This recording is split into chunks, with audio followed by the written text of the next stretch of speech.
प्यारे परीक्षार्थियों, सुप्रभात। आज का डिक्टेशन ऋषि प्रणाली आधारित एक्सरसाइज 74 से लिया गया है। डिक्टेशन का टाइम शुरू होता है अब।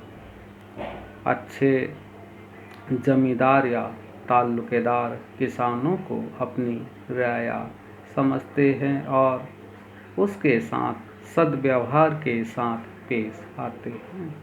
बहुत स्थानों पर मालगुजारी वसूल करने और सरकार के यहाँ भेजने के लिए मालगुजार ठेकेदार या लंबरदार होते हैं। आबपासी के लिए कुएं, तालाब या नहर बनाई जाती है जिससे बोआई जोताई होने पर फसल की पैदावार अच्छी हो। फसल के अच्छे ना होने पर अथवा सूखा या पाला पड़ने पर पटवारी या तहसीलदार इसकी रिपोर्ट सरकार से करते हैं। वहाँ से इन्हें अगली फसल जोतने बोने के लिए तकावी मिलती है। काश्तकारों को जब कर्ज की आवश्यकता पड़ती है तो सहकारी समितियों या महाजनों से लेकर अपना काम चलाते हैं। यदि एक ही गांव में छोटे छोटे कई जमींदार हुए या एक ही जोत में कई छोटे छोटे किसान हुए तो उन्हें हिस्सेदार या पट्टीदार कहते हैं।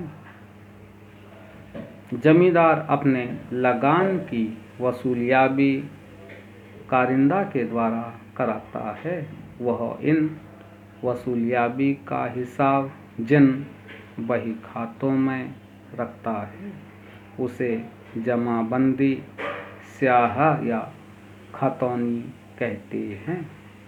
पट्टा कबूलियत में जमींदार और किसानों के बीच की गई उन शर्तों की लिखा पढ़ी रहती है जिन पर काश्तकारों को जमीन दी जाती है।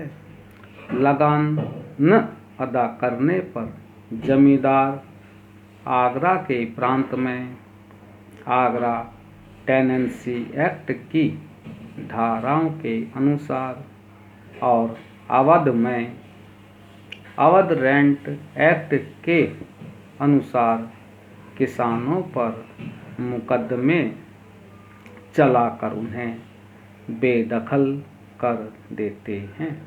इसलिए लगान को बकाया कभी न रखना चाहिए बल्कि उसे फौरन अदा कर देना चाहिए।